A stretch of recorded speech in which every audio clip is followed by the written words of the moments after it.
Hello everyone, আজকের সেশনে আমরা টেট 1 এবং টেট 2 এর জন্য আহ, কিছু মেনসুরেশনের নিউমেরিক্যাল প্র্যাকটিস করব। ঠিক আছে। আহ, এই সেশনটাতে আমরা ডিফারেন্ট টাইপসের নিউমেরিক্যালগুলো প্র্যাকটিস করব। এটাতে 2D 3D বোথ টাইপের নিউমেরিক্যাল মিক্স থাকবে। ঠিক আছে, এটা বেসিক্যালি প্র্যাকটিস সেশন। ঠিক আছে, তাহলে এই সেশনটাতে আমরা যে কোশ্চেনগুলো নিয়ে এসেছি সেগুলো সম্পূর্ণরূপে বেঙ্গলি মিডিয়ামের জন্য, আর সেম কোশ্চেনের উপর বেস করে আমাদের ইংলিশ মিডিয়ামের জন্য একটা সেশন রেকর্ডেড আছে। ঠিক আছে, তাহলে আর কথা না বলে আমরা আজকের সেশনটা শুরু করি। ঠিক আছে, তাহলে এই হচ্ছিল আমাদের অ্যাপ ইউটিউব চ্যানেল। এই চ্যানেল আর অ্যাপটাতে আমাদের ক্লাসগুলো আপনারা রেকর্ডেড ফর্মে পাবেন। আমাদের অফলাইন ব্রাঞ্চেস রামনগর 1 এবং শান্তির বাজারে আছে। আর কোনো ধরনের ইনফরমেশান যদি লাগে তবে আমাদের এই নাম্বারগুলোতে আপনারা যোগাযোগ করতে পারেন বা টেক্সট হলে টেক্সট করতে পারেন। ঠিক আছে, তাহলে শুরু করতে যাচ্ছি আজকের সেশনের ফার্স্ট প্রবলেম, নিউমেরিক্যাল প্রবলেম। কোশ্চেনটা হচ্ছিল, ভালো করে পড়ো ভালো করে। একটি আয়তাকার মাঠের দৈর্ঘ্য এবং প্রস্থ যথাক্রমে 8 মিটার এবং 6 মিটার হলে ওই আয়তাকার মাঠে সবচেয়ে বড় কত দৈর্ঘ্যের একটি দণ্ড রাখা যাবে। এটা হচ্ছিল একটা আয়তাকার মাঠ। আমরা প্রথমবারে স্লোলি প্রসিড করব, আস্তে আস্তে আস্তে করে আমাদের স্পিড বাড়বে। ঠিক আছে, এটা হচ্ছিল একটা আয়তাকার মাঠ, এ বি সি ডি। কেমন একটি আয়তাকার মাঠের দৈর্ঘ্য মানে এখানে এ বি সি ডি হচ্ছে দৈর্ঘ্য। এই দৈর্ঘ্যের ভ্যালুটা আমাকে কত দিল? 8 মিটার, আর প্রস্থের ভ্যালুটা হচ্ছিল 6 মিটার। ঠিক আছে, তাহলে সবচেয়ে বড় দৈর্ঘ্যের যে দণ্ডটি আমরা রাখতে পারবো সেটি হচ্ছে কর্ণ বরাবর। সবচেয়ে বড় দৈর্ঘ্যের যে দণ্ডটি আমরা এই আয়তাকার মাঠে রাখতে পারবো সেটি হচ্ছে হলো কি বরাবর? কর্ণ বরাবর আমরা সবচেয়ে বড় দৈর্ঘ্যের একটি দণ্ড রাখতে পারবো। এবার ভালো করে দেখো, দেখো যেভাবেই দণ্ডটাকে রাখো না কেন সবচেয়ে বড় দৈর্ঘ্যের দণ্ড কর্ণ বরাবরই রাখা যাবে। যদি আমি এভাবেও রাখি তাহলে দণ্ডটা কর্ণের দৈর্ঘ্যের চাইতে কমই হবে। তাহলে বেসিক্যালি আমাকে এখানে কর্ণের দৈর্ঘ্য বের করতে হবে। ঠিক আছে, তাহলে সিম্পল, এ বি হচ্ছে 8 আর বি সি হচ্ছে 6। তাহলে এখানে আমি কর্ণের দৈর্ঘ্যটা আরামসে বের করে নিতে পারবো। তাহলে কি করে বের করা যাবে? তাহলে A C is equal to root under দৈর্ঘ্য স্কয়ার প্লাস প্রস্থ স্কয়ার। তাহলে দৈর্ঘ্যের ভ্যালুটা কত হচ্ছে? 8। তাহলে আমি লিখতে পারি 8 স্কয়ার প্লাস প্রস্থ মানে হচ্ছে বিসি মানে হচ্ছে 6 স্কয়ার ইকুয়াল টু হচ্ছে রুট আন্ডার 100। 8 স্কয়ার কত হচ্ছে? 64, 6 স্কয়ার 36 মানে হবে রুট 100। তাহলে রুট 100 থেকে 100টাকে বের করলে আমাদের ভ্যালু হবে 10। ঠিক আছে, তাহলে 10 মিটার। তাহলে সবচেয়ে বড় দৈর্ঘ্যের যে দণ্ডটি আমরা এই আয়তাকার মাঠে রাখতে পারবো সেটি হচ্ছে কর্ণ বরাবর এবং তার দৈর্ঘ্য হবে 10 মিটার। তাহলে আমার কারেক্ট অপশানটা হচ্ছে প্রথম অপশানটা হচ্ছে আমার কারেক্ট অপশান। ঠিক আছে, বেসিক নিউমেরিক্যাল। এরপরের কোশ্চেনটাতে আমরা যাই। ভালো করে দেখো, একটি সমবাহু ত্রিভুজ এবং একটি বর্গক্ষেত্রের পরিসীমা সমান হলে তাদের ক্ষেত্রফলের অনুপাত কি হবে? ঠিক আছে, তাহলে আপনারা প্রথমবারে মানে আমি সলভ করার আগে ভিডিওটাকে পজ করে আপনারা সলভ করে দেখে নিতে পারেন, পরে ম্যাচ করে নেওয়া যাবে দুটো সলিউশনকে একসাথে।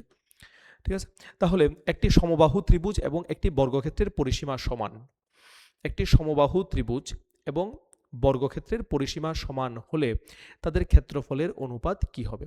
তাহলে সমবাহু ত্রিভুজ মানে ওই ত্রিভুজটা যার প্রত্যেকটি বাহুর দৈর্ঘ্য একই থাকবে।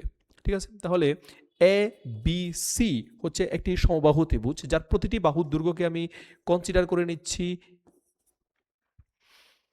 একটিকে কনসিডার করলেই চলে এ, কারণ প্রতিটি বাহুর দৈর্ঘ্যই সেম হবে।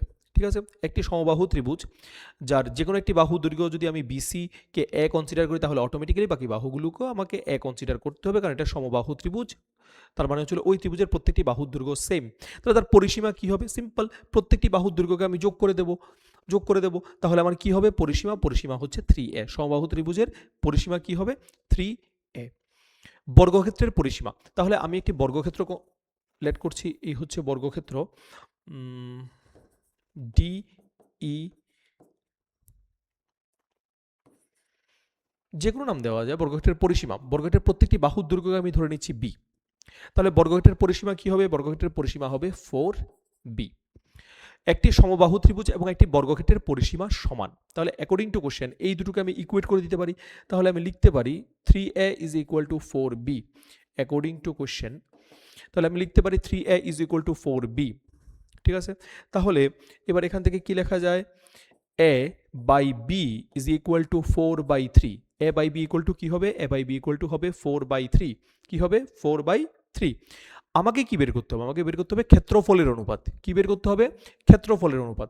তাহলে সমবাহু ত্রিভুজের ক্ষেত্রফলের ফর্মুলা কি হবে, সমবাহু ত্রিভুজের ক্ষেত্রফলের ফর্মুলা হয়, বলো, √3/4 a স্কয়ার। সমবাহু ত্রিভুজের ক্ষেত্রফলের ফর্মুলা হয় √3/4 a স্কয়ার। আর বর্গক্ষেত্রের ক্ষেত্রফল হবে b স্কয়ার। ঠিক আছে, কারণ আমি সমবাহু ত্রিভুজের প্রত্যেকটি বাহুদৈর্ঘ্যকে a নিয়েছি, তাহলে ক্ষেত্রফল হবে √3/4 a স্কয়ার। আর বর্গক্ষেত্রের প্রত্যেকটি বাহুদৈর্ঘ্য হচ্ছে b, তাহলে ক্ষেত্রফল হবে b স্কয়ার। তাহলে এটাকে যদি আমরা লিখি তাহলে এটাকে এমনভাবে লেখা যায় √3/4 ইন্টু a/b হোল স্কয়ার। কোনো কনফিউশন আছে কিনা বলো, √3/4 ইন্টু a/b হোল স্কয়ার। তাহলে দেখো আমি আগেই a/b এর ভ্যালুটা বের করে নিয়েছি। a/b এর ভ্যালুটা কত হচ্ছে 4/3, তাহলে এখানে পুট করে দাও। তাহলে কত হবে, √3/4 ইন্টু 4/3 হোল স্কয়ার, মানে দুবার লিখে নিলেই চলে টার্মটা। তাহলে সিম্পল 4/3 তাহলে ক্যান্সেল হয়ে যাচ্ছে, 4 ক্যান্সেল হচ্ছে। তার মানে উপরে থাকছে নিউমারেটরে, মানে ভগ্নাংশের উপরে থাকছে 4√3 আর হরে থাকছে 3, তাহলে হচ্ছিল 9। তার মানে আমার রেশিওটা আসছে 4√3:9। 4√3:9, হ্যাঁ, সি নাম্বার অপশনটা আমার কারেক্ট অপশন হবে, 4√3:9। বোঝা গেছে কিনা দেখো, একটি সমবাহু ত্রিভুজ যার প্রত্যেকটি বাহুর দৈর্ঘ্য a, তাহলে পরিসীমা হবে 3a। বর্গক্ষেত্র যার প্রত্যেকটি বাহুর দৈর্ঘ্য হচ্ছে b, বর্গক্ষেত্রের প্রতিটি বাহুর দৈর্ঘ্য সমান হয়, তাহলে পরিসীমা হবে 4 ইন্টু বাহুর দৈর্ঘ্য, that means 4b। According to question ওরা বললো যে সমবাহু ত্রিভুজের পরিসীমা আর বর্গক্ষেত্রের পরিসীমা একই হবে। তাহলে 3a ইকুয়াল টু আমরা কি লিখতে পারি, 4b। ওখান থেকে আমি a/b এর রেশিওটা বের করেছি। কেন রেশিওটা বের করলাম, কারণ আমাকে ফার্দার যে কাজটা করতে হবে সেটা রেশিওর কাজই করতে হবে, মানে ডিভিশনের কাজই করতে হবে। এই জন্য আমি আগে থেকে রেশিওটা বের করে নিয়েছি। দেন ফার্দার √3/4টাকে আলাদা করে নিলাম, a/b স্কয়ার হলো, ভ্যালু পুট করলাম, বেসিক ক্যালকুলেশন হলো। ঠিক আছে, তাহলে শেষে আমাদের কোশ্চেন নাম্বার 2 শেষ। এবার কোশ্চেন নাম্বার, দুটি বর্গক্ষেত্রের পরিসীমা যথাক্রমে 24 সেন্টিমিটার এবং 32 সেন্টিমিটার। তৃতীয় বর্গক্ষেত্রের পরিসীমা কত হবে যেখানে তৃতীয় বর্গক্ষেত্রের ক্ষেত্রফল উল্লেখিত দুটি বর্গক্ষেত্রের ক্ষেত্রফলের যোগফলের সমান হবে। ঠিক আছে, তাহলে আমরা এখন এই কোশ্চেনটা সলিউশন বের করছি। দুটি বর্গক্ষেত্রের পরিসীমা যথাক্রমে, তাহলে আমি প্রথমবার একটি বর্গক্ষেত্র নিচ্ছি, এটা হচ্ছে প্রথম বর্গক্ষেত্রটা, এটা হচ্ছিল দ্বিতীয় বর্গক্ষেত্রটা। দুটি বর্গক্ষেত্রের পরিসীমা যথাক্রমে, প্রথম বর্গক্ষেত্রের পরিসীমা হচ্ছে 24। আমি ধরে নিচ্ছি প্রথম বর্গক্ষেত্রের প্রতিটি বাহুর দৈর্ঘ্য হচ্ছে a, দ্বিতীয় বর্গক্ষেত্রের প্রতিটি বাহুর দৈর্ঘ্য হচ্ছে b। জাস্ট আমরা এত লিখে করছি কেন, কারণ যাতে আমাদের প্রথম নিউমেরিক্যালগুলো যাতে ভালো করে বোঝা হয়, বেসিকটা যাতে ক্লিয়ার হয় ভালো করে। দুটি বর্গক্ষেত্রের পরিসীমা যথাক্রমে 24 সেন্টিমিটার এবং 32 সেন্টিমিটার। তাহলে প্রথম বর্গক্ষেত্রের পরিসীমা কত হবে, প্রথম বর্গক্ষেত্রের পরিসীমা হবে 4a। আমাকে বলেই দিয়েছে যে প্রথম বর্গক্ষেত্রের পরিসীমাটা কত হবে, 24 সেন্টিমিটার। তাহলে আমি লিখে নিচ্ছি 24 সেন্টিমিটার। তারপর সিম্পল ক্যালকুলেশন করলে এর ভ্যালুটা বেরিয়ে আসছে, 4 ডিভাইড হবে 6। তাহলে প্রথম বর্গক্ষেত্রের প্রতিটি বাহুর দৈর্ঘ্য বেরোচ্ছে 6 সেন্টিমিটার। ঠিক আছে, দ্বিতীয় বর্গক্ষেত্রের পরিসীমা হচ্ছে 32 সেন্টিমিটার। ঠিক আছে, তাহলে দ্বিতীয় বর্গক্ষেত্রের প্রতিটি বাহুর দৈর্ঘ্য আমরা কত কনসিডার করলাম, b। তাহলে দ্বিতীয় বর্গক্ষেত্রের পরিসীমা কত হবে, 4b। দ্বিতীয় বর্গক্ষেত্রের পরিসীমা হচ্ছে 32 সেন্টিমিটার। সেখান থেকে আমরা যদি বিটা বের করি, এইটা আসলো। আমাকে তৃতীয় বর্গক্ষেত্রের পরিসীমা বের করতে হবে, তৃতীয় বর্গক্ষেত্রের পরিসীমা। তাহলে আমি ধরে নিচ্ছি এটা হচ্ছে সেই তৃতীয় বর্গক্ষেত্র যার পরিসীমাটা আমায় বের করতে হবে। তাহলে চিন্তা করে দেখো, পরিসীমা বের করার আগে আমাকে বাহুর দৈর্ঘ্য বের করতে হবে। তৃতীয় বর্গক্ষেত্রের বাহুর দৈর্ঘ্য কত হবে সেটা বের করতে হবে। তো আমি ধরে নিচ্ছি যে তৃতীয় বর্গক্ষেত্রের বাহুর দৈর্ঘ্য হচ্ছে c। ঠিক আছে, আগে আমাকে বাহুর দৈর্ঘ্য বের করতে হবে, এরপরে পরিসীমা ইজিলি বের করা যাবে। এবার বাহুর দৈর্ঘ্য কি করে বের করব, দেখো, যেখানে তৃতীয় বর্গক্ষেত্রের ক্ষেত্রফল উল্লেখিত দুটি বর্গক্ষেত্রের ক্ষেত্রফলের যোগফলের সমান হবে। তার মানে প্রথম বর্গক্ষেত্রের ক্ষেত্রফল আর দ্বিতীয় বর্গক্ষেত্রের ক্ষেত্রফল, এই দুটোর ক্ষেত্রফলকে যোগ করলে তৃতীয় বর্গক্ষেত্রের ক্ষেত্রফল বেরোবে। তাহলে প্রথম বর্গক্ষেত্রের বাহুর দৈর্ঘ্য কত বেরিয়েছে 6, ক্ষেত্রফল কত হবে বাহু স্কয়ার, বাহু স্কয়ার। তাহলে প্রথম বর্গক্ষেত্রের ক্ষেত্রফল হয়ে যাচ্ছে, প্রথম বর্গক্ষেত্রের ক্ষেত্রফল হয়ে যাচ্ছে 6 স্কয়ার। দ্বিতীয় বর্গক্ষেত্রের বাহুর দৈর্ঘ্য কত 8, ক্ষেত্রফল কত হবে 8 স্কয়ার। দুটো বর্গক্ষেত্রের ক্ষেত্রফলকে যোগ করলে তৃতীয় বর্গক্ষেত্রের ক্ষেত্রফল আসবে। তাহলে তৃতীয় বর্গক্ষেত্রের বাহুর দৈর্ঘ্যটাকে যদি আমি সি নেই, তাহলে তৃতীয় বর্গক্ষেত্রের ক্ষেত্রফল কত হবে সি স্কয়ার। এবার ভালো করে দেখো মিলল কিনা। তৃতীয় বর্গক্ষেত্রের ক্ষেত্রফল, এই যে তৃতীয় বর্গক্ষেত্রের ক্ষেত্রফল কার সমান, উল্লেখিত দুটি বর্গক্ষেত্রের মানে 1 এবং 2 এর ক্ষেত্রফলের যোগফলের সমান। প্রথম বর্গক্ষেত্রের ক্ষেত্রফল 6 স্কয়ার বাহু স্কয়ার, দ্বিতীয় বর্গক্ষেত্রের ক্ষেত্রফল 8 স্কয়ার, দুটোকে যোগ করে দিলাম আমার তৃতীয় বর্গক্ষেত্রের ক্ষেত্রফল আসবে, মানে সি স্কয়ার আসবে। তার মানে এবার এখান থেকে যদি আমি লিখি তাহলে C square equal to 6 square 36, 8 square 64, add করলে 100 মানে 10 স্কয়ার। তাহলে সি তৃতীয় বর্গক্ষেত্রের বাহুর দৈর্ঘ্য কত বেরোচ্ছে, তৃতীয় বর্গক্ষেত্রের বাহুর দৈর্ঘ্য বেরোচ্ছে 10 সেন্টিমিটার। তৃতীয় বর্গক্ষেত্রের বাহুর দৈর্ঘ্য বেরোচ্ছে 10 সেন্টিমিটার। কিন্তু আমাকে বের করতে হবে পরিসীমা, আমাকে বের করতে হবে পরিসীমা। পরিসীমা মানে হচ্ছে 4 ইন্টু বাহুর দৈর্ঘ্য। তাহলে তৃতীয় বর্গক্ষেত্রের পরিসীমা হচ্ছে 4 ইন্টু 10, দ্যাট মিনস 40 সেন্টিমিটার। তাহলে কারেক্ট অপশন হচ্ছে সি নাম্বার অপশনটা আমার কারেক্ট অপশন হচ্ছে। বোঝা গেছে? দুটি বর্গক্ষেত্রের পরিসীমা যথাক্রমে 24 সেন্টিমিটার এবং 32 সেন্টিমিটার। তৃতীয় বর্গক্ষেত্রের পরিসীমা কত হবে, যেখানে তৃতীয় বর্গক্ষেত্রের ক্ষেত্রফল উল্লেখিত দুটি বর্গক্ষেত্রের ক্ষেত্রফলের যোগফলের সমান হবে। তাহলে আমার কারেক্ট অপশন আসলো 40। ঠিক আছে, এখন আমরা নেক্সট নিউমেরিক্যালটা দেখছি। ত্রিভুজের তিনটি বাহুর অনুপাত যথাক্রমে 1/2 1/3 1/4 হলে এবং পরিসীমা 104 মিটার হলে সবচেয়ে দীর্ঘতম বাহুর দৈর্ঘ্য কত হবে? ত্রিভুজের তিনটি বাহুর অনুপাত। তাহলে দেখো আমরা এই রেশিওটাকে একটা সিম্পল ফর্মে নিয়ে চলে যাব। তাহলে 1/2 1/3 1/4, এটা হচ্ছে রেশিওটার ভ্যালু। 1/2 1/3 1/4, এটা হচ্ছে সিম্পল। এবার আমি এটাকে একটা সিম্পল রেশিওতে নিয়ে চলে যাব। ঠিক আছে, এবার সিম্পল রেশিওতে যদি নিয়ে যেতে হয় তাহলে আমি যদি প্রত্যেকটা টার্মকে 12 দিয়ে প্রোডাক্ট করে দেই, তাহলে 1/2 ইন্টু 12 1/3 ইন্টু 12 1/4 ইন্টু 12। তাহলে দেখো রেশিওটা একটা সিম্পল ফরম্যাটে চলে যাবে, রেশিওটা একটা সিম্পল ফরম্যাটে চলে যাবে। তাহলে কি হবে 6:4:3, 6:4:3। তার মানে ত্রিভুজের তিনটি বাহুর অনুপাত কি রেশিওতে আছে 6:4:3, 6:4:3 এই রেশিওতে আছে। ঠিক আছে, তাহলে ত্রিভুজের তিনটি বাহুর অনুপাত হচ্ছে 6:4:3 পরিসীমা। তাহলে তিনটি বাহুর দৈর্ঘ্যকে যদি আমি যোগ করে দিই তাহলে আমার পরিসীমা বেরোবে। তাহলে আমি ধরে নিচ্ছি যে সবচেয়ে দীর্ঘতম বাহুটা হচ্ছে 6x প্লাস, তারপর হচ্ছে 4x প্লাস, তারপরে 3x। এই দেখো তিনটি বাহুর দৈর্ঘ্যকে আমি যোগ করলাম, তিনটি বাহুর দৈর্ঘ্যকে যোগ করলে ত্রিভুজের কি বের হয়, পরিসীমা বের হয়। তাহলে পরিসীমার ভ্যালু আমাকে কত দিল, পরিসীমার ভ্যালু দিল 104। তাহলে কত দিল 104। ঠিক আছে, অর 13x ইকুয়াল টু কত আসবে, 13x ইকুয়াল টু হবে 13x ইকুয়াল টু কত হবে 104, 13x ইকুয়াল টু হবে 104। অর এখান থেকে আমরা xটা বের করে নিতে পারি 104 ডিভাইডেড বাই 13।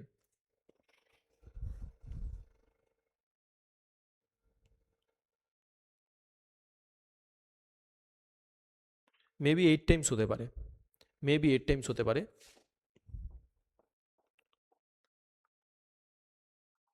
হ্যাঁ, তাহলে 13 দিয়ে যদি আমি 104কে ডিভাইড করি তাহলে আমার কত বেরোচ্ছে 8 বেরোচ্ছে। ঠিক আছে, তাহলে x এর ভ্যালু কত আসলো, x এর ভ্যালু হচ্ছে 8। কিন্তু আমাকে বের করতে হবে দীর্ঘতম বাহুর দৈর্ঘ্য। তাহলে আমি প্রত্যেকটি বাহুর দৈর্ঘ্য, যেমন 6x এ x এর ভ্যালু বসানোর পর আমি কত পাবো, x এর ভ্যালুটা হচ্ছে 8, তাহলে হচ্ছে 48। 4x এ আমি বসানোর পর তাহলে কত পাচ্ছি 32, 3x এ বসানোর পর 24। তার মানে আমি যে ত্রিভুজটা নিলাম সেই ত্রিভুজের সবচেয়ে দীর্ঘতম বাহুর দৈর্ঘ্যটা কত হচ্ছে? সবচেয়ে দীর্ঘতম বাহুর দৈর্ঘ্যটা হচ্ছে হলো 48। সবচেয়ে ক্ষুদ্রতম বাহু যদি আমাকে বলতো তাহলে আনসারটা হতো 24। তাহলে এখানে আমার কারেক্ট অপশনটা হবে 48। বোঝা গেছে কিনা দেখো, ত্রিভুজের তিনটি বাহুর অনুপাত যথাক্রমে 1/1/3/1/4 হলে এবং পরিসীমা 104 মিটার হলে সবচেয়ে দীর্ঘতম বাহুর দৈর্ঘ্য কত হবে? তাহলে সবচেয়ে দীর্ঘতম বাহুর দৈর্ঘ্য হবে 48 সেন্টিমিটার। ঠিক আছে, বোঝা গেছে? একদম সিম্পল। এমন টাইপের রেশিও যদি দেয় তাহলে আমরা এটাকে একটা সিম্পল প্যাটার্নে নিয়ে চলে যাব। বাস এতটুকুই এক্সট্রা কাজ ছিল, বাকিটা সিম্পল কাজ। ঠিক আছে, এরপরের কোশ্চেনটা দেখি। কোশ্চেনটা পড়ো। মানিক প্রতিদিন 350 মিটার বাহু বিশিষ্ট বর্গাকার মাঠের চারিদিকে 8 বার পূর্ণ প্রদক্ষিণ করে। মানিক প্রতিদিন 350 মিটার বাহু বিশিষ্ট, তাহলে 350 মিটার বাহু বিশিষ্ট বর্গাকার মাঠ। তাহলে আমি বর্গাকার মাঠ নিলাম এ বি সি ডি, যার প্রত্যেকটি বাহুর দৈর্ঘ্য হচ্ছে 350 মিটার, যার প্রতিটি বাহুর দৈর্ঘ্য হচ্ছে 350 মিটার। মানিক প্রতিদিন 350 মিটার বাহু বিশিষ্ট বর্গাকার মাঠের চারিদিকে 8 বার পূর্ণ প্রদক্ষিণ করে। 8 বার ছাড়ো, প্রথমবারে একবার পূর্ণ প্রদক্ষিণ করলে কতটুকু দূরত্ব অতিক্রম করবে সেটা বের করে নিই, তারপরে পরেরটা পরে চিন্তা করা যাবে। ঠিক আছে, তাহলে চিন্তা করে দেখো, এখান থেকে স্টার্ট করলে এতটুকু গেল মানে 350 মিটার গেল। এবার একবার পূর্ণ প্রদক্ষিণ করলো মানে সে কতটুকু যাবে? সেই বর্গাকার মাঠের পরিসীমা যত হবে সেই ততটুকু দূরত্ব মানিক অতিক্রম করবে। তাহলে একবার পূর্ণ প্রদক্ষিণ করা মানে হচ্ছে, একবার পূর্ণ প্রদক্ষিণ করার মানে হচ্ছে বর্গাকার মাঠের পরিসীমার সমান দূরত্ব অতিক্রম করা। তাহলে বর্গাকার মাঠের পরিসীমার সমান দূরত্ব অতিক্রম করা মানে 0।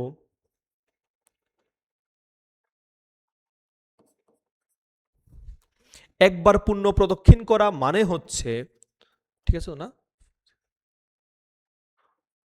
একবার পূর্ণ প্রদক্ষিণ, হ্যাঁ মিটার। একবার পূর্ণ প্রদক্ষিণ করা মানে হচ্ছে কতটুকু দূরত্ব অতিক্রম করা? বর্গাকার মাঠের পরিসীমা মানে হচ্ছে 1400 মিটার এর মতো পথ অতিক্রম করা। কতবার পূর্ণ প্রদক্ষিণ করছে? 8 বার পূর্ণ প্রদক্ষিণ করছে। তাহলে একবারে যদি এতটুকু ডিস্টেন্স কভার করে থাকে, এতটুকু দূরত্ব অতিক্রম করে থাকে, তাহলে 8 বারে কত হবে? ইন্টু 8 করে দিই। তাহলে ইন্টু 8 করে দাও, তাহলে অতিক্রান্ত দূরত্বের পরিমাণ চলে আসবে। তাহলে ইন্টু 8 করে দাও, তাহলে 80।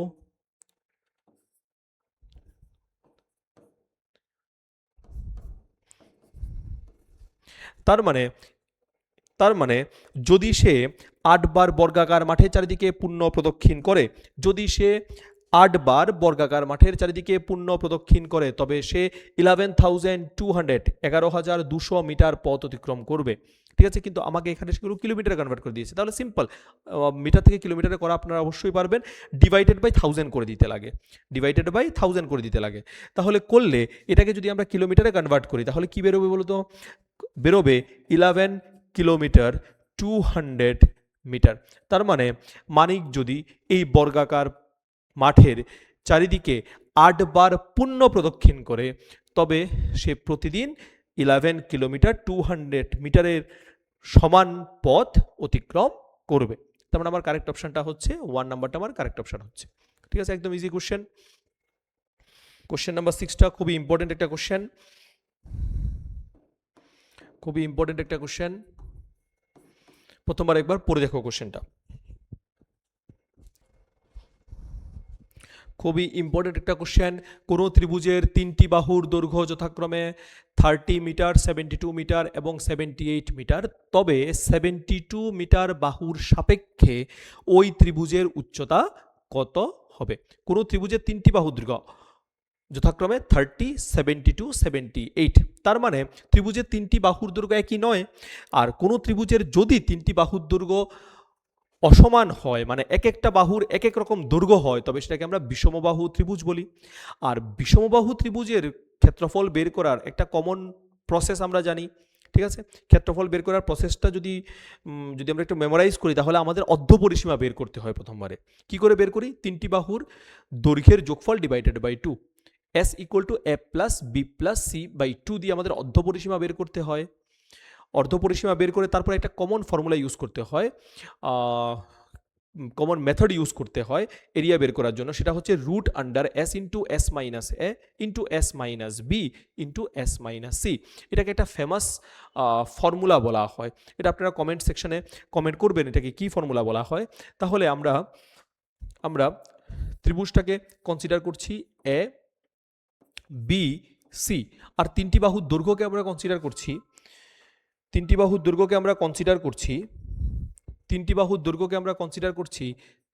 30, 72, 78, 30, 72, 78।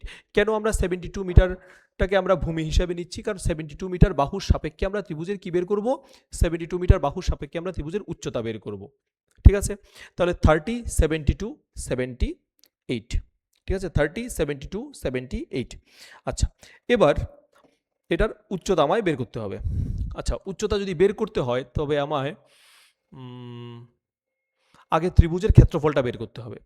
তাহলে ক্ষেত্রফল যদি বের করতে হয়, যেহেতু এটা বিষমবাহু ত্রিভুজ, আমাকে অর্ধপরিসীমা বের করতে হবে। তাহলে অর্ধপরিসীমা বের করার ফর্মুলা কি হবে? অর্ধপরিসীমা বের করার ফর্মুলা হবে, আমি ধরে নিচ্ছি এটা এ, এই বাহুটার দৈর্ঘ্য হচ্ছে বি, আর এই বাহুটার দৈর্ঘ্য হচ্ছে সি। তাহলে আমি কি করে বের করব? A plus B plus C by two, A plus B plus C by two.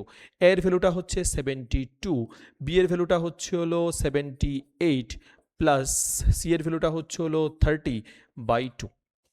ঠিক আছে,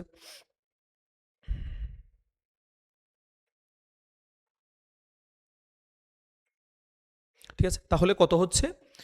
180, উপরে প্লাস করলে হচ্ছে 180। ঠিক আছে, 180 হবে, 72, 78, 150 আর 30, 180। হ্যাঁ, 180 হবে ডিভাইডেড বাই 2, তার মানে আমার অর্ধ পরিসীমার ভ্যালু বেরোচ্ছে 90 মিটার। এবার এখান থেকে আমি ক্ষেত্রফলটা বের করব। তাহলে ক্ষেত্রফলটা বের করার ফর্মুলা কি হবে বা প্রসেস কি হবে? প্রসেসটা হচ্ছে হলো এস মানে অর্ধ পরিসীমা into S minus A, S minus B, S minus C. এটা হচ্ছে হলো ক্ষেত্রফল বের করার ফর্মুলা। ঠিক আছে, যেহেতু এটা বিষমবাহু ত্রিভুজ সেজন্য। আবার ত্রিভুজের ক্ষেত্রফল বের করার একটা বেসিক ফর্মুলা হচ্ছে হলো half into base into height, half into base into height. তাহলে আমি ত্রিভুজের উচ্চতাটাকে বা হাইটটাকে আমি এইচ কনসিডার করছি। তাহলে বেস বা ভূমি যেটা, সেটাকে আমি কত লিখলাম? 72। তাহলে 72 ইন্টু এইচ, 72 ইন্টু এইচ। এই জায়গাটা বোঝা গেছে কিনা দেখে নিন একবার ভালো করে। হাফ ইন্টু বেস, বেস মানে হচ্ছে 72 আর হাইটটা মানে হচ্ছে হলো এইচ। ঠিক আছে, তাহলে half into base into height, এটা একটা মেথড, এটা একটা মেথড। এই মেথডটা করেও আমার এরিয়া বেরোবে, এই মেথডটা ফলো করেও আমার এরিয়া বেরোবে। তাহলে বোথ প্রসেসে আমার এরিয়াটাই তো বেরোচ্ছে। তাহলে আমি দুটো এরিয়াকে সমান করে দিতে পারি বা ইকুয়েট করে দিতে পারি, তাহলে সেটাই করছি আমরা।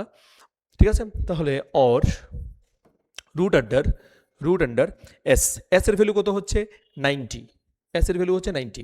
90 মাইনাস এ মানে 90 মাইনাস 72, 90 মাইনাস, আমি লিখে করছি, আপনারা পরীক্ষাতে লিখে করবেন না, এত লিখে করার কোনো দরকার নেই। ফটাফট যদি ক্যালকুলেশন যদি ফার্স্ট করতেই হবে, যা মানে এক্সামের যা প্যাটার্ন মানে হচ্ছে টেটের মধ্যে, আপনাকে এই এমন লিখে লিখে প্রত্যেকটা লাইন লিখে করতে গেলে অনেক সময় চলে যাবে। শুধু ম্যাটের পার্টটা আনসার করতে গিয়ে আপনার অনেকটা সময় চলে যাবে। তাহলে আমাদের বাড়িতে এমনভাবে প্র্যাকটিস করতে হবে, কারণ আমাদের যারা সায়েন্সের উপর ডিপেন্ডেন্ট হয়ে আমরা পরীক্ষা দিচ্ছি বা সায়েন্স স্ট্রিম থেকে আমরা পরীক্ষা দিচ্ছি, তাদের সবচেয়ে বড় সমস্যাটাই হচ্ছিল ম্যাথে টাইম চলে যায়। তাহলে বাড়িতে আমাকে এত পরিমাণে ম্যাথস প্র্যাকটিস করতে হবে যাতে আমার টাইমটা অত বেশি না যায়, কারণ আমাকে পরে গিয়ে কম্প্রিহেনশনের মতো পার্টগুলোকে ভালোভাবে পড়তে হবে, তারপর প্যাডাগজির পার্টটা আছে সেটাকে ভালোভাবে বুঝে আনসার করতে হবে। সেজন্য আমরা এই ম্যাথের পার্টটাতে ক্যালকুলেশনটাকে যত ফাস্ট করা যায়, এবার ফাস্ট করতে গিয়ে আবার ভুল করলে হবে না, আর ফাস্ট করতে গিয়ে ভুল যদি না করতে হয় তাহলে বাড়িতে খুব প্র্যাকটিস করতে হবে, খুব প্র্যাকটিস করতে হবে। আপনি রাফলি ধরে নিন, মানে মেনসুরেশনের জন্য আপনি 200 নিউমেরিক্যাল বা 250 নিউমেরিক্যালস বা প্রবলেমস প্র্যাকটিস করে গেলেন, সব ধরনের নিয়মকে কভার করে প্র্যাকটিস করে গেলেন, তাহলে মোটামুটি একটা আইডিয়া ভালোই চলে আসবে যে ফটাফট দেখে কী করা যায়, করা যাবে। ঠিক আছে, টার্গেট রাখতে হবে যাতে আমরা মানে 30 মিনিটের মধ্যে, মানে মিনিটে একটা করে যাতে, বা একটা যদি মানে 1 মিনিটে যদি একটু বেশি সময়ের মধ্যে যাতে আমরা অঙ্কটা করতে পারি। আর যদি 1 মিনিটের মধ্যে করা যায় তাহলে তো ফাইন, কোনো সমস্যা নেই। তাহলে আমি লিখে করছি এখানে, তাহলে রুট আন্ডার এস, এস এর ভ্যালু কত হচ্ছে? 90, এস মাইনাস এ আমি কাকে লেট করলাম? 72 কে লেট করলাম। তাহলে 90 মাইনাস 72, আমি বারবার বলছি আপনারা এত লিখে ডিটেলস নিয়ে করার কোনো দরকার নেই। ঠিক আছে, কারণ এটা সলিউশন তো দরকার নেই, আমার তো আনসার দরকার। ঠিক আছে, S into S minus A into S minus B, B এর ভ্যালুটা কত? তাহলে 90 minus 78, 90 minus 78, S into S minus A, S minus B, S minus C. তাহলে এস মাইনাস সি যদি হয় তাহলে 90 minus 30, S into S minus A, S minus B, S minus C equal to half into 72 into H. ঠিক আছে, half into 72 into H. তাহলে আমরা S এর ক্যালকুলেশনটা করে নিই। ঠিক আছে, তাহলে রুট আন্ডার 90, আর 90 থেকে 72 মাইনাস করে দিলে তাহলে কত বেরোচ্ছে? 18 বেরোচ্ছে। 90 থেকে 78টাকে মাইনাস করে দিলে আমার বেরোচ্ছে 12, 78, হ্যাঁ 12 ইন্টু 90 থেকে 30টা মাইনাস করে দিলে আমার বেরোচ্ছে 60 equal to half into 72 into H. ঠিক আছে, তাহলে আমি এটাকে এমন করে নিই, 90কে এমনভাবে লেখা যায় 30 ইন্টু 3। 18কে কি লিখতে পারি? 18কে লিখতে পারি 3 ইন্টু 2, 6 ইন্টু 3 হয়ে গেল 18। 12টাকে কি লিখতে পারি? 4 ইন্টু 3। 60টাকে কি লিখতে পারি? 30 into 2, 30 into 2 equal to half into 72 into H. ঠিক আছে, 72 ইন্টু এইচ। এবার আমি একটু ফিগারটাকে ইরেজ করছি, এটা আমার এখন দরকার নেই আর। এবার দেখুন 30, ঠিক আছে, তাহলে 30 ইন্টু 30। আচ্ছা, একটা সিম্পল ক্যালকুলেশন আপনারা বোধহয় করেছেন আগে, যে রুটের ভেতরে যদি এ ইন্টু এ থাকে তবে রুটের বাইরে এ বের হয়। এটা বেসিক্যালি কি করে হয়? এ ইন্টু এ কত হচ্ছে? এ ইন্টু এ হচ্ছে এ স্কোয়ার। ঠিক আছে, এ ইন্টু এ হচ্ছে এ স্কোয়ার, আর রুটের ভ্যালু হয় হাফ, তাহলে এ স্কোয়ার হাফ হচ্ছে। আবার a to the power m whole to the power n যদি হয় তাহলে আমরা লিখতে পারি a to the power m into n. তাহলে এই প্রসেসটাকে যদি আমি এখানে অ্যাপ্লাই করে দিই তাহলে আমার হচ্ছে a to the power 2 into half. তাহলে নিচের 2 উপর 2 ক্যান্সেল হয়ে গেল, এ টু দি পাওয়ার 1 মানে শুধু এ আসলো। মানে রুটের ভিতরে যদি দুটো কমন নাম্বার থাকে তাহলে আমি রুটের বাইরে একটা নাম্বারকে বের করতে পারবো। এটা আপনারা জানেন, এটা বলার কিছু নেই, বিশেষ কিছু নেই। তাহলে এই জিনিসটাই আমি করতে যাচ্ছি, এই জন্য আমি এটাকে এমনভাবে স্প্লিট করেছি যাতে কিছু কমন নাম্বারের সাথে ম্যাচ করে যায়। ঠিক আছে, তাহলে 30 ইন্টু 30, দুটো 30 আছে, রুটের বাইরে একটা লিখবো। ঠিক আছে, দুটো 3 আছে, একটা বের করব। এখানে একটা 2 আছে, এখানে একটা 2 আছে, তাহলে দুটো 2 থেকে আমি 2 বের করব। এখানে একটা 3 আছে, এখানে একটা 3 আছে, দুটো 3 থেকে আমি একটা 3 বের করছি। 4 আছে, তাহলে 4 থেকে আমি রুটের বাইরে বের করলে 2 বেরোবে। হ্যাঁ সবগুলো নাম্বার শেষ। ইকুয়াল টু কত হচ্ছে? Half into 72 into H. ঠিক আছে, হাফ ইন্টু 72 ইন্টু এইচ।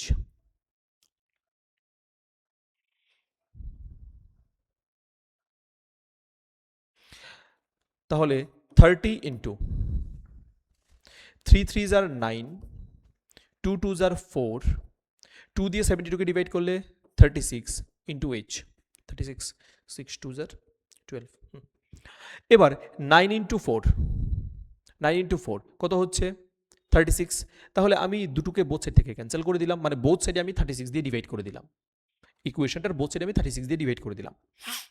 ঠিক আছে, তাহলে এইচ এর ভ্যালু কত বেরোচ্ছে? এইচ এর ভ্যালু বেরোচ্ছে 30 মিটার। তার মানে আমার ওই ত্রিভুজের উচ্চতাটা কত বেরোলো? 30 মিটার। তাহলে আমার কারেক্ট অপশন হবে বি নাম্বার অপশনটা আমার কারেক্ট অপশন আছে। এটা ভালো, একদম ভালো কনসেপচুয়াল কোশ্চেন। ঠিক আছে, তাহলে ত্রিভুজের উচ্চতা কত বেরোচ্ছে? 30 মিটার। দেখুন এটা বোঝা গেছে কিনা? কোনো কনফিউশন থাকলে বা কোনো সমস্যা থাকলে আপনার কমেন্ট সেকশনে অবশ্যই বলবেন, আমি এটা আবার এক্সপ্লেন করার ট্রাই করব। ঠিক আছে, আচ্ছা এবার নেক্সট কোশ্চেন। যদি কোনো বর্গক্ষেত্রের ক্ষেত্রফল 0.5 হেক্টর হয়, আচ্ছা একটা রিলেশন মনে রাখবেন, 1 hectare equal to 10,000 metre square বা বর্গমিটার। 1 hectare equal two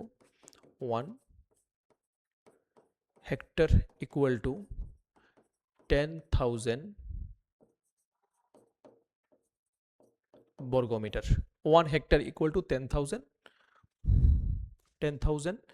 metre square. 1 hectare equal to 10,000 metre square. যদি কোনো বর্গক্ষেত্রের ক্ষেত্রফল কত বলছে 0.5 হেক্টর হয়, যদি কোনো বর্গক্ষেত্রের ক্ষেত্রফল 0.5 হেক্টর হয়, তাহলে সিম্পল 0.5 হেক্টরটাকে প্রথমে আমরা মিটার স্কোয়ারে কনভার্ট করে দিই। তাহলে বর্গক্ষেত্র, এই হচ্ছে বর্গক্ষেত্র এ বি সি ডি। কেন মিটারে করছি? এই যে অপশানগুলো দেখুন, অপশানগুলো দেখুন সবগুলো মিটারে দেওয়া, এই জন্য আমি যেটাকে প্রথমবার মিটারে কনভার্ট করছি। আপনার অপশান দেখবেন প্রথমবারে, ঠিক আছে? তাহলে 0.5 হেক্টরটাকে আমি যদি মিটার স্কোয়ারে কনভার্ট করি, তাহলে 0.5 হেক্টর ইকুয়াল আমি লিখতে পারি 0.5 ইন্টু 0.5 হেক্টর মানে হচ্ছে 0.5 ইন্টু 1 হেক্টর। 0.5 ইন্টু 1 হেক্টর, 1 হেক্টরের ভ্যালু আমি অলরেডি লিখে দিয়েছি। তাহলে 0.5 ইন্টু 1 হেক্টরের ভ্যালু হচ্ছে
0.5 ইন্টু 10,000, তাহলে 5/10, 10,000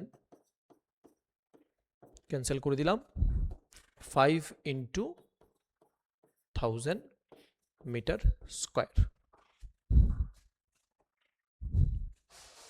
আচ্ছা, 5 ইন্টু 1000 মিটার স্কোয়ার। তবে ওই বর্গক্ষেত্রের কর্ণের দৈর্ঘ্য দেখুন, বর্গক্ষেত্রের প্রত্যেকটা বাহুর দৈর্ঘ্যকে যদি আমি এ লিখি, তাহলে বর্গক্ষেত্রের কর্ণের দৈর্ঘ্য কত হয়? বর্গক্ষেত্রের কর্ণের দৈর্ঘ্যের ফর্মুলা হয় a√2, মানে বাহুর দৈর্ঘ্য ইন্টু √2। বর্গক্ষেত্রের কর্ণের দৈর্ঘ্য হয় বাহুর দৈর্ঘ্য ইন্টু √2। তাহলে বর্গক্ষেত্রের ক্ষেত্রফলটা কত বেরিয়েছে? 5 into 1000 metre square. 5 into 1000 metre square, এটা হচ্ছে বর্গক্ষেত্রের ক্ষেত্রফল। আমাকে বের করতে হবে কর্ণের দৈর্ঘ্য। তাহলে বর্গক্ষেত্রের কর্ণের দৈর্ঘ্য হচ্ছে a√2। এবার কর্ণের দৈর্ঘ্য যদি বের করতে, তাহলে তো প্রথমবারে বের করতে হবে এ, না? তারপরে আমি সেটাকে √2 দিয়ে প্রোডাক্ট করে বের করে দিতে পারি। তাহলে প্রথমবারে এ বের করতে হবে। এটা কি করে পাবো? বর্গক্ষেত্রের ক্ষেত্রফলের ফর্মুলা কি হয়? বর্গক্ষেত্রের ক্ষেত্রফলের ফর্মুলা হয় এ স্কোয়ার। বর্গক্ষেত্রের ক্ষেত্রফলের ফর্মুলা হয় এ স্কোয়ার। সেই ক্ষেত্রফলটা আমি বের করেছি 5 ইন্টু 1000। তাহলে দুটো ক্ষেত্রফলকে আমি ইকুয়াল করে দিই, সেখান থেকে আমি এটা বের করে নিয়ে আসি, এর ভ্যালুটাকে এখানে পুট করে দেবো, কর্ণ বেরিয়ে যাবে।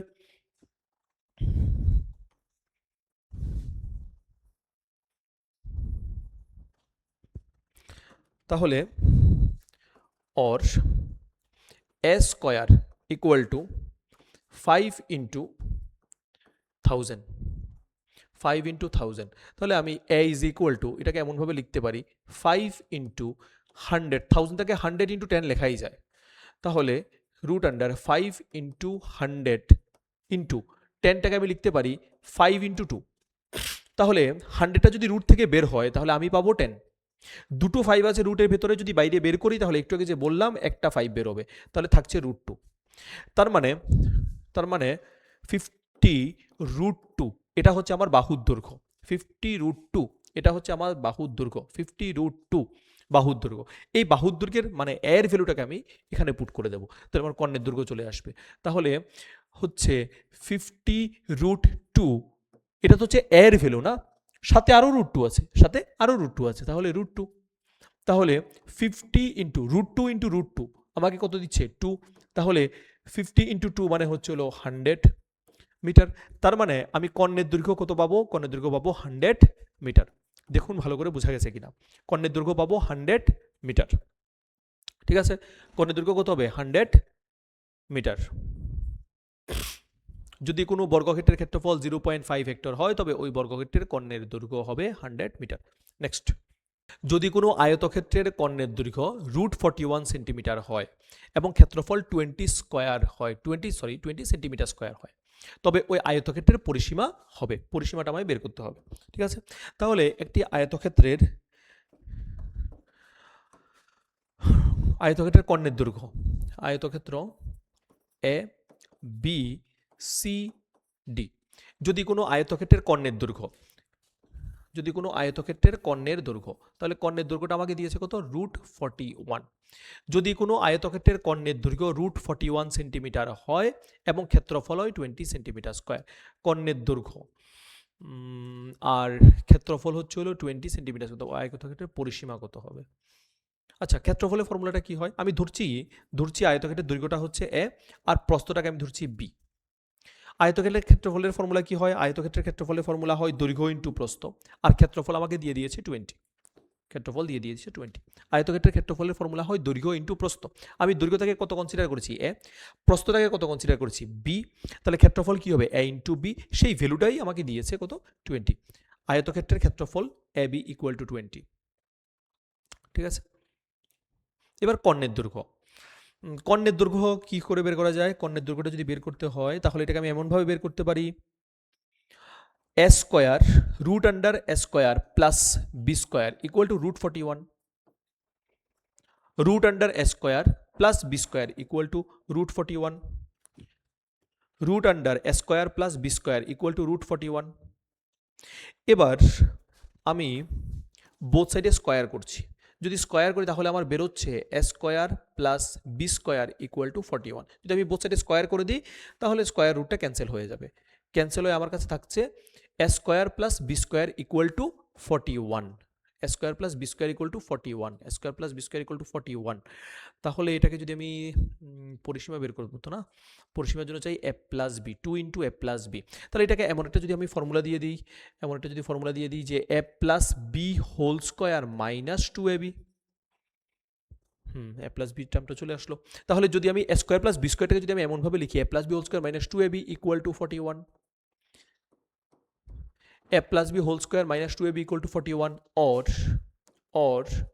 a plus b whole square minus 2ab। তাহলে ab এর ভ্যালুটা কত বেরিয়েছে? 20। তাহলে 2 ইন্টু ab এর ভ্যালুটা হচ্ছে 20 equal to 41, or a plus B whole square equal to, এখানে হচ্ছে 40 মাইনাস 40 না, মাইনাস 40টাকে আমি সাইড চেঞ্জ করে দিচ্ছি, তাহলে হয়ে যাবে প্লাস 40, অলরেডি এক্সিস্ট করে 41, তাহলে হয়ে যাচ্ছে 81। তাহলে 81 মানে হচ্ছে আমি এটাকে লিখতে পারি 9 স্কোয়ার, তাহলে or A plus B square equal to আমি লিখতে পারি 9 স্কোয়ার। এবার যদি আমি বোথ সাইডে রুট করে দিই তাহলে স্কোয়ার আর রুট ক্যান্সেল হয়ে যাবে, স্কোয়ার আর রুট ক্যান্সেল হয়ে যাবে, তাহলে আমার কাছে থাকছে এ প্লাস বি ইকুয়াল টু 9। আমার চাই পরিসীমা। পরিসীমার ফর্মুলা কি হয়? পরিসীমার ফর্মুলা হয় 2 ইন্টু এ প্লাস বি, তার মানে আমাকে বোথ সাইডে 2 দিয়ে প্রোডাক্ট করতে হবে। যদি আমাকে এই টার্মটাকে পরিসীমার ফর্মেটে নিতে হয় তাহলে আমাকে বোথ সাইডে কি দিয়ে প্রোডাক্ট করতে হবে? 2 দিয়ে প্রোডাক্ট করতে হবে, কারণ এটা এ প্লাস বি ফর্মেটে আছে। চাই 2 ইন্টু এ প্লাস বি, তাহলে আমি 2 দিয়ে যদি প্রোডাক্ট করি তাহলে লেফট সাইডে প্রোডাক্ট করলে রাইট সাইডে তো প্রোডাক্ট করতে হবে না, তাহলে 9 ইন্টু 2 দ্বারা কত হচ্ছে? 18। তার মানে আয়তক্ষেত্রের পরিসীমা হবে 18, কিন্তু অপশানে 9, 20, 41 নোটা, 9, 20, 41 নোটা, তাহলে নোটাটাই হবে, আমার অপশান তো মিলছে না। ক্যালকুলেশন একবার চেক করে নিই।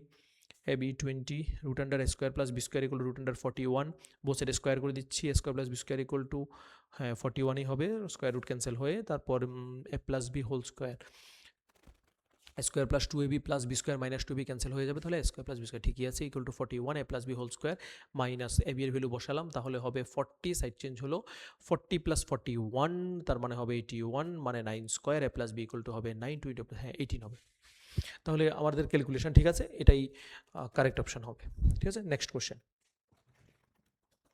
নেক্সট কোশ্চেন,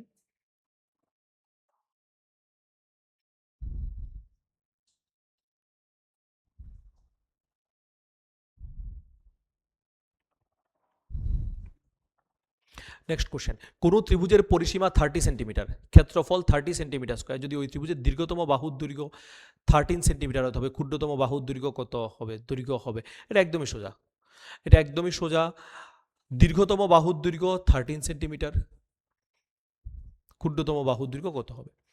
ট্রাই করবেন বাড়িতে। তাহলে এটা আমি বাড়ির কাজের জন্য, হোমওয়ার্কের জন্য ছেড়ে দিচ্ছি। এটা আপনারা ট্রাই করবেন, করে আমাকে বলবেন। আর যদি কোনো সমস্যা হয় তাহলে তো আমি দেখিয়ে দেবই। আপনারা ট্রাই করবেন, হবে। আমার মনে হয় এটা হবে, এটা হওয়ার কথা। একদম ইজি কোশ্চেন এটা, একটু বুদ্ধি লাগালেই হয়ে যাবে এটা।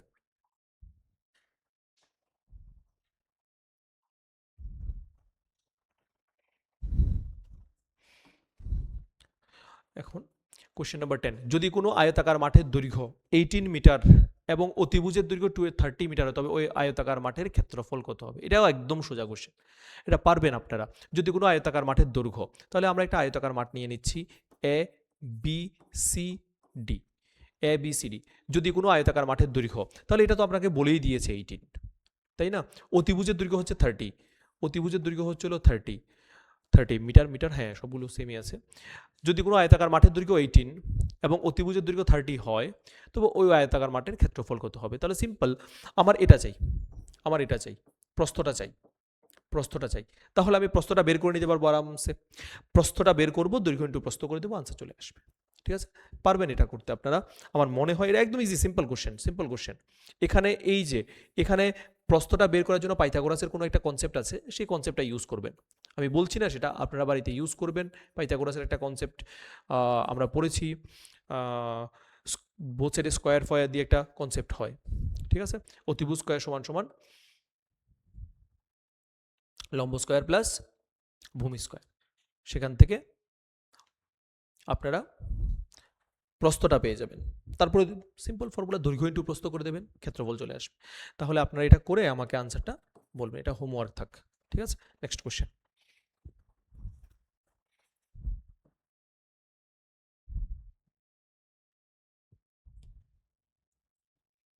নেক্সট কোশ্চেন, কোশ্চেনটা পড়ুন প্রথমবার ভালো করে।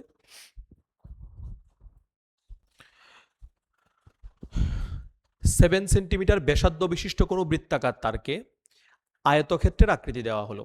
7 সেন্টিমিটার ব্যাসার্ধ বিশিষ্ট কোনো বৃত্তাকার তারকে, 7 সেন্টিমিটার ব্যাসার্ধ বিশিষ্ট কোনো বৃত্তাকার তারকে, তার মানে বৃত্তাকার তার যার ব্যাসার্ধটা হচ্ছে 7, 7 সেন্টিমিটার ব্যাসার্ধ বিশিষ্ট বৃত্তাকার তারকে আয়তক্ষেত্রের আকৃতি দেওয়া হলো। তার মানে এই তারটাকেই আমি পরে আয়তক্ষেত্রের রূপ দিলাম। তাহলে একটা কথা চিন্তা করে দেখুন, তারের থেকে আমরা কোনো অংশ কেটেও নিইনি, তারের সাথে আমরা কোনো অংশ যোগও করিনি। যতটুকু তার আমার সেই বৃত্তাকার আকৃতির মধ্যে ছিল, ততটুকু তারই আমার আয়তাকার আকৃতির মধ্যে থাকবে। তো বৃত্তাকার তারের মধ্যে কতটুকু তার আছে এটা যদি বের করতে হয়, তাহলে এই বৃত্তাকার যে ইয়েটা আছে, তারটা আছে, তার পরিসীমাটা বের করতে হবে। তাহলে ওখানে আমরা যত পরিসীমার তার ব্যবহার করেছি, সেম তারটাকেই আমি আয়তাকার রূপ দিয়েছি। বোঝা গেছে কিনা? তাহলে এখানে থেকে আমরা একটা কনসেপ্ট পাই যে বৃত্তের পরিসীমা যা হবে, তাই পরবর্তী সময় গিয়ে আয়তক্ষেত্রের পরিসীমা হবে। তাহলে বৃত্তের পরিসীমা, পরিসীমা কত হচ্ছে? পরিসীমার ফর্মুলা কি হয়? 2πr। তাহলে 2 ইন্টু 22/7, আর যে ব্যাসার্ধটা হচ্ছে সেটা হচ্ছে 7, ক্যান্সেল হয়ে 2 ইন্টু 22, ছেড়ে দিন, যেভাবে আছে সেভাবে ছেড়ে দিন। তার মানে এত দৈর্ঘ্যের বৃত্তাকার তার আমার কাছে ছিল। এটাকে আমি কি বানাবো? এটাকে আমি আয়তক্ষেত্রের রূপ দেব, যার দৈর্ঘ্য এবং প্রস্থের অনুপাতটা আমাকে দিয়ে দিয়েছে, বা বাহুর অনুপাত দিয়ে দিয়েছে। তাহলে সিম্পল আমি যদি এই আয়তক্ষেত্রটা বানাই, তাহলে তার একটা সাইডে হবে 7x আর একটা সাইডে হচ্ছে 4x। তাহলে আমি এটাকে এমন করতে পারি, 2 ইন্টু দৈর্ঘ্য প্লাস প্রস্থ 7x প্লাস 4x। আয়তাকার অংশের মধ্যে ততটুকু তারই থাকবে যতটুকু তার বৃত্তাকার অংশের মধ্যে ছিল। তাহলে বৃত্তাকার অংশের মধ্যে কতটুকু তার ছিল? 2 ইন্টু 22। ঠিক আছে, তাহলে 2 বোথ সাইডে ক্যান্সেল হয়ে যাচ্ছে, 7 4 11x। তাহলে 11x ইকুয়াল টু আসলো 22, তাহলে x ইকুয়াল টু আসলো 2, x ইকুয়াল টু আসলো 2। তার মানে যে আয়তাকার ক্ষেত্রটা আমরা বানিয়েছি তার দৈর্ঘ্য হচ্ছে 7 ইন্টু 2, 7 ইন্টু 2 14, 2 মানে হচ্ছে 8। ওই আয়তক্ষেত্রের ক্ষেত্রফল হবে। তাহলে সিম্পল, আয়তক্ষেত্রের দৈর্ঘ্য আপনি পেয়ে গেছেন, দৈর্ঘ্য আপনি পেয়ে গেছেন, প্রস্থ আপনি পেয়ে গেছেন, দৈর্ঘ্যও পেয়ে গেছেন, প্রস্থও পেয়ে গেছেন। তাহলে ক্ষেত্রফল বের করা খুব ইজি ব্যাপার। ক্ষেত্রফলটা বের করে দেখবেন কোন অপশনটা ম্যাচ করে। ঠিক আছে, যদি ম্যাচ করে তো করলো, যদি না করে তাহলে এটাই হবে। ঠিক আছে, দেখবেন আপনারা করে। ঠিক আছে, তাহলে বাকি কাজটা আপনারা বাড়িতে চেষ্টা করবেন, পারবেন এটা করতে, কোনো সমস্যা নেই।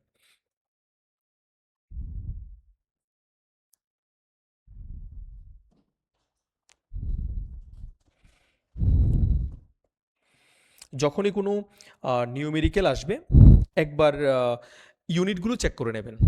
ঠিক আছে, অনেক সময় মিটার সেন্টিমিটার মিক্স করে দিয়ে দেয়, যেমন এটার মধ্যে মিটার সেন্টিমিটার মিক্স করা আছে।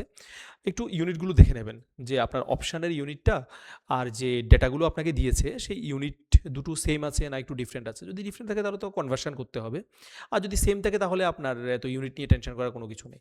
তাহলে এখানে একটাতে সেন্টিমিটার দিয়েছে, একটাতে মিটার দিয়েছে। আমরা কি করি, আমরা অনেক সময় স্পিডে করতে গিয়ে আছে না ইউনিটগুলোকে মানে একদম চিন্তাই করি না, খেয়ালই রাখি না যে এই ইউনিটগুলো কি সেম না ডিফারেন্ট। ঠিক আছে, এটুকু খেয়াল রাখবেন। ডেটাগুলো দিলে প্রথমবার একবার চেক করে নেবেন যে সবগুলো সেম ইউনিটে আছে কিনা। আচ্ছা, কোনো রাস্তায় ঘূর্ণায়মান চাকার ব্যাসার্ধ, ঠিক আছে, ব্যাসার্ধ আমাকে এটা দিয়ে দিয়েছে। ঠিক আছে, তার মানে ব্যাসার্ধটা আমায় দিয়েছে, ব্যাসার্ধটা আমায় দিয়েছে, ব্যাসার্ধটা আমায় দিয়েছে 35/4 সেন্টিমিটার, 35/4 সেন্টিমিটার। কোনো রাস্তায় ঘূর্ণায়মান চাকার ব্যাসার্ধ 35/4 সেন্টিমিটার। 55 মিটার দূরত্ব অতিক্রম করার জন্য চাকাকে কতবার পূর্ণ আবর্তন করতে হবে। আচ্ছা, চাকার অঙ্কগুলো খুবই ইম্পর্টেন্ট। এই দেখুন, আমার কাছে একটা চাকা আছে, এই চাকাটার কথাই ভাবুন। এই চাকাটার আমি এখানে একটা মার্ক করে রাখলাম, ভালো করে দেখবেন। ঠিক আছে, চাকাটা একবার ঘুরে আসলে, এই যে চাকাটা একবার ঘুরে আসলো, ঘুরে জায়গাতে আসছে, এই দেখুন আবার জায়গাতে আসলো। তো চিন্তা করে দেখুন, চাকাটা যদি একবার ঘুরে আসে সে কিছুটা সামনের দিকে যাবে। এবার আমার কোশ্চেন হচ্ছে, চাকাটা যদি একবার পূর্ণ আবর্তন করে তবে সে কতটুকু সামনের দিকে পথ অতিক্রম করবে। চাকাটা যদি একবার ঘুরে আসে তাহলে সে সব সময় তার পরিধির সমান দৈর্ঘ্যের পথ সামনের দিকে অতিক্রম করবে, এটা মাথায় রাখবেন অবশ্যই। এই দেখুন না, চাকাটা আমার কাছে ছিল, এই দেখুন, এই দেখুন, এখান থেকে আমি স্টার্ট করেছিলাম, এখান থেকে স্টার্ট করেছি, এই যে একবার পুরো ঘুরে আসলো, একবার পুরো ঘুরে আবার আগের জায়গায় আসলো। তার মানে সে সে সামনের দিকে কতটুকু পথ যাবে, তার পরিধির সমান রাস্তায় সে অতিক্রম করবে।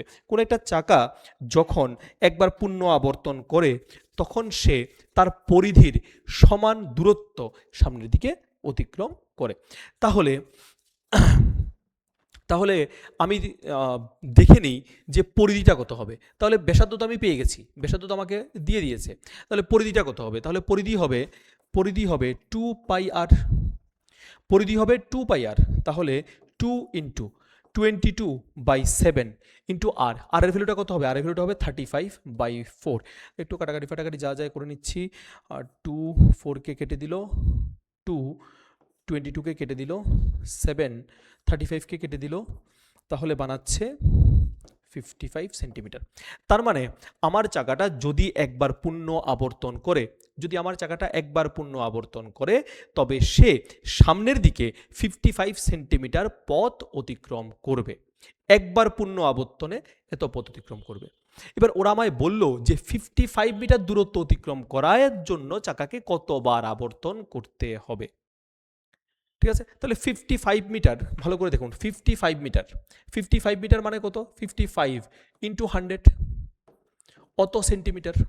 তাহলে একবার ভালো করে দেখুন, 55 সেন্টিমিটার দূরত্ব অতিক্রম করতে তাকে একবার আবর্তন করতে হয়, তাহলে 1 সেন্টিমিটার দূরত্ব অতিক্রম করতে তাকে আবর্তন করতে হবে 1/55।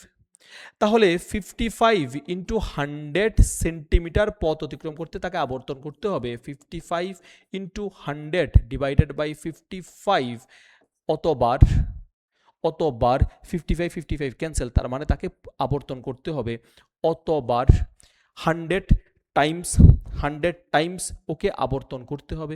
তার মানে যদি 55 মিটার পথ ওকে বা দূরত্ব যদি ওকে অতিক্রম করতে হয় তবে ওই চাকাকে 100 টাইমস, 100 বার ওকে ঘুরতে হবে। ঠিক আছে, তাহলে আমার এখানে কারেক্ট অপশানটা হচ্ছে, এটা হচ্ছে আমার কারেক্ট অপশান। ঠিক আছে, কোনো সমস্যা নেই। নেক্সট কোশ্চেন বোঝা গেছে আশা করি।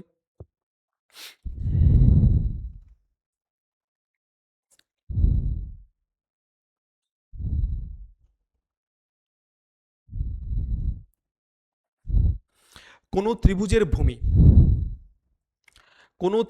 ভূমি 7√2 সেমি কর্ণের দৈর্ঘ্য বিশিষ্ট বর্গক্ষেত্রের পরিসীমার সমান। কোনো ত্রিভুজের ভূমি, তাহলে প্রথমে আমি ত্রিভুজটা বানিয়ে নিই। তাহলে এই হচ্ছে আমার ত্রিভুজ এ বি সি, ঠিক আছে। কোনো ত্রিভুজের ভূমি এই ভূমির ভ্যালুটা, কোনো ত্রিভুজের ভূমি 7√2 কর্ণের দৈর্ঘ্য বিশিষ্ট বর্গক্ষেত্রের পরিসীমার সমান। তার মানে 7√2 কর্ণের দৈর্ঘ্য বিশিষ্ট বর্গক্ষেত্রের পরিসীমা আমায় প্রথম বের করতে হবে। পরিসীমা যেটা হবে সেটাই ত্রিভুজের ভূমি হবে। তাহলে 7√2 সেন্টিমিটার কর্ণের দৈর্ঘ্য বিশিষ্ট বর্গক্ষেত্র, তাহলে এটা আমি নিলাম বর্গক্ষেত্র। বর্গক্ষেত্রের প্রত্যেকটা বাহুর দৈর্ঘ্যকে আমি ধরে নিলাম এ।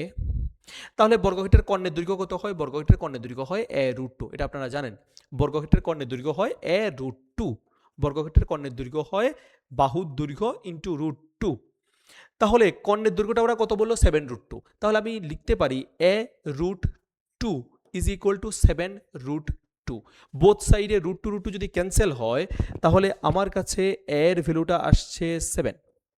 তার মানে বর্গক্ষেত্রের প্রত্যেকটা বাহুর দৈর্ঘ্য হচ্ছে 7, ঠিক আছে। সেন্টিমিটার তো সবগুলোই, হ্যাঁ সেন্টিমিটার। তার মানে বর্গক্ষেত্রের প্রত্যেকটা বাহুর দৈর্ঘ্য হচ্ছে 7 সেন্টিমিটার। এই 7 সেন্টিমিটার বাহুর দৈর্ঘ্য বিশিষ্ট বর্গক্ষেত্রের পরিসীমা যা হবে তাই আমার ত্রিভুজের ভূমি হবে।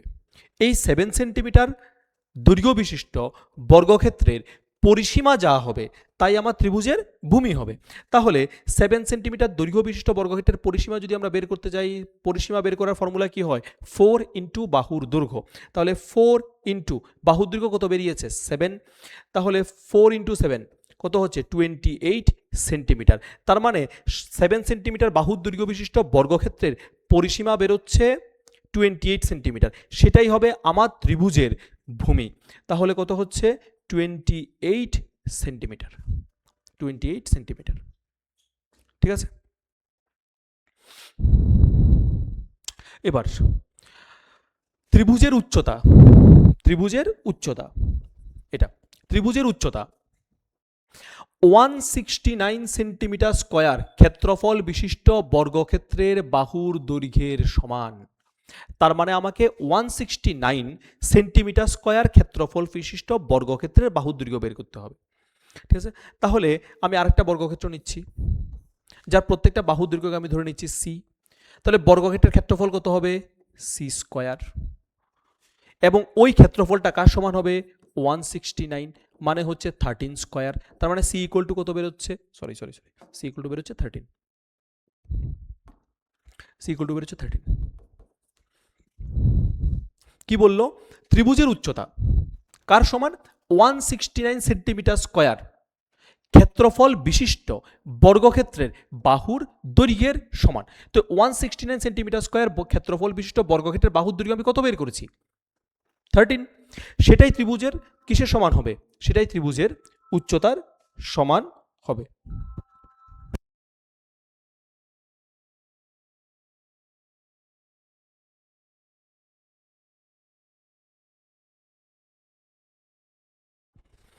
আচ্ছা, সেটাই উচ্চতার সমান হবে। তাহলে কত বেরোচ্ছে? 13। ত্রিভুজের ক্ষেত্রফল সিম্পল, তাহলে হাফ ইন্টু বেসের ভ্যালু 28 ইন্টু উচ্চতা 13। এটা ক্যালকুলেশনটা আপনারা বাড়িতে করে নেবেন, ঠিক আছে। যেটা হয় আনসার সেটাই হবে ক্যালকুলেশন করার পর। 14 এই দুটো হবে না, এই দুটোর মধ্যে কোনোটাই হবে, ঠিক আছে। এই দুটো হবে না। 3 4 12, 12 2 আসবে। তার মানে এই দুটোর মধ্যে কোনোটা হতে পারে, ঠিক আছে। আপনারা করে নেবেন, সিম্পল প্রোডাক্ট। বোঝা গেছে কোশ্চেনটা? খুবই ভালো কোশ্চেন ছিল। নেক্সট, অঙ্ক প্রত্যেক দিন প্র্যাকটিস করতে হবে আমাদের, প্রত্যেক দিন। কারণ টেট 1 পেপার 1 আর পেপার 2 দুটোরই ম্যাথস কোশ্চেনটা ট্রিকি কোশ্চেন হবে, ঠিক আছে। এটাতে যত আমরা কম সময় এটা সলভ করতে পারবো তত আমরা অন্য পার্টগুলোতে সময় দিতে পারবো। আবার কম সময় করতে গিয়ে ভুল করলে হবে না, নির্ভুলভাবে যত কম সময়ে করা যায় তার জন্য চাই প্র্যাকটিস। কারণ আমাদের বাকি যে সায়েন্সের কোশ্চেনগুলো আসছে সেগুলো তো নিউমেরিক্যাল দেখা যাচ্ছে, তাহলে আপনাকে ম্যাথসও নিউমেরিক্যাল করতে হবে। ধরে রাখুন ফিজিক্স থেকে যে কোশ্চেনগুলো আসছে সেগুলো তো কিছু নিউমেরিক্যাল করতে হবে, তাহলে আপনার দুদিকেই নিউমেরিক্যালের সময় চলে যাবে। পরের দিকে কম্প্রিহেনশনগুলোতে সেগুলো অনেক কম্প্রিহেনশন দুটোর মধ্যে একটা তো খুবই বড় থাকে, যা আমরা দেখলাম পাস্ট পেপারসগুলোতে। সেই সেটাকে পড়ে একদম পুরো ভালোভাবে পড়ে সেটাকে আনসার করতে করতে অনেকটা সময় নেয়। এজন্য আমাদের এমনভাবে প্র্যাকটিস করতে হবে যাতে আমাদের সময়টা কম লাগে এবং কম সময়ে নির্ভুলভাবে একটা অ্যাটেম্পটেই যাতে আমি করতে পারি। ঠিক আছে? আবার এমন হলো আমি তাড়াতাড়ি করতে গিয়ে ভুল করে ফেলাম, এটা হলেও হবে না। তাহলে এই পুরো ব্যাপারটাকে যদি সর্ট আউট করতে হয় তাহলে আমাদের অনেক বেশি প্র্যাকটিস করতে হবে, অনেক বেশি। ঠিক আছে? প্রত্যেক দিন আর একদিনে বসে সবগুলো করে নিলাম এমনটা চাইতে আমার কাছে মনে হয় যে প্রত্যেকদিন কিছু কিছু ভাগ ভাগ করে করলেই বেটার হয়। যে আমি আজকে 10টা করলাম, কালকে 10টা করলাম, এরপর দিন 10টা করলাম, থ্রু আউট দ্য প্রসেস আমি এটাকে নিয়ে গেলাম, তাহলে বোধহয় বেটার হয়। ঠিক আছে? কোনো সমবাহু ত্রিভুজ, দেখুন কোশ্চেনটা, কোনো সমবাহু ত্রিভুজের উচ্চতা 5√3 সেন্টিমিটার, ওই ত্রিভুজের ক্ষেত্রফল কত হবে? তাহলে এটা একদম ইজি, একদম ইজি কোশ্চেন, আপনার বাড়িতে ট্রাই করতে পারেন। তবু আমি একটু বেসিক কিছু বলে দিচ্ছি। সমবাহু ত্রিভুজ এ বি সি, সমবাহু ত্রিভুজের উচ্চতা, এই হচ্ছে সমবাহু ত্রিভুজ যার উচ্চতা এইচ এর ভ্যালুটা হচ্ছে 5√3 সেন্টিমিটার।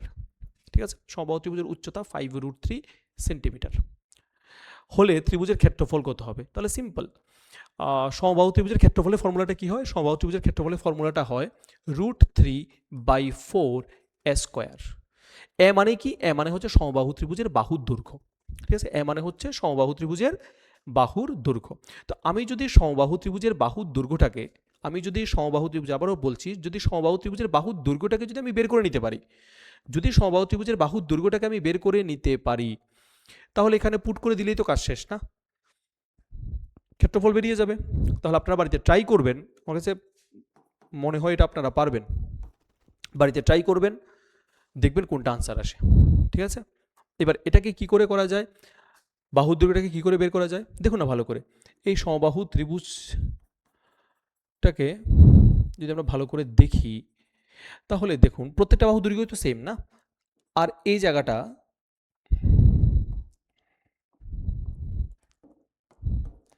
এই যে জায়গাটা, এটা এটা হচ্ছে a/2, এটা হবে এ, অ্যাঙ্গেলটা হচ্ছে 90। এবার আপনি বুদ্ধি করে দেখুন কি করে কি করা যায়। ঠিক আছে? তাহলে এটা আমি আপনাদের উপর ছাড়লাম, আপনারা কমেন্ট সেকশনে অবশ্যই জানাবেন কোনটা কারেক্ট অপশান হবে। ঠিক আছে? নেক্সট,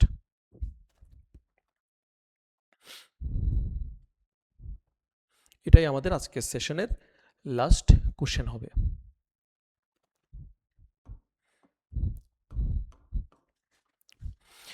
42 সেন্টিমিটার ব্যাসার্ধ বিশিষ্ট, 42 সেন্টিমিটার ব্যাসার্ধ বিশিষ্ট কোনো বৃত্তাকার তারকে একটি আয়তক্ষেত্রের রূপ দেওয়া হলো। এটা একদমই কোশ্চেন, এটা আমরা একটু আগেও করেছি, এমন টাইপের একটা কোশ্চেন। 42 সেন্টিমিটার ব্যাসার্ধ বিশিষ্ট, 42 সেন্টিমিটার ব্যাসার্ধ বিশিষ্ট, তাহলে তার ব্যাসার্ধটা হচ্ছে 42 সেন্টিমিটার।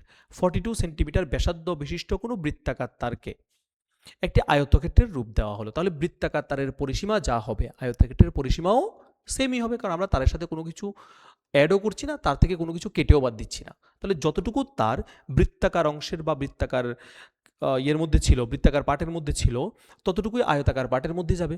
তাহলে তার পরিসীমার ফর্মুলা কি হবে? 2πr। তাহলে 2 × 22/7, আর এর ভ্যালুটা হচ্ছে 42। ঠিক আছে? রেখে দিলে রেখে দিতে পারেন, কোনো সমস্যা নেই। এটা হচ্ছিল বৃত্তাকার অংশের পরিসীমা, বৃত্তাকার তারের পরিসীমা। এবার আমরা এটাকে কিসের রূপ দিলাম? আয়তক্ষেত্রের রূপ দিলাম। ঠিক আছে? যার বাহু দৈর্ঘ্যগুলো কত দিয়েছে আমাকে? 6:5, 6:5। তাহলে আমি একটাকে ধরে নিচ্ছি 6x, আর একটাকে ধরে নিচ্ছি 5x। ঠিক আছে? আয়তক্ষেত্রের রূপ দেওয়া হলো, তাহলে আয়তক্ষেত্রের পরিসীমা কত হবে? 2 × দৈর্ঘ্য প্লাস প্রস্থ ইকুয়াল টু 2 × 22/7 ইকুয়াল টু 42। তাহলে এটাকে সিম্পল ক্যালকুলেশন করে নিই আমরা।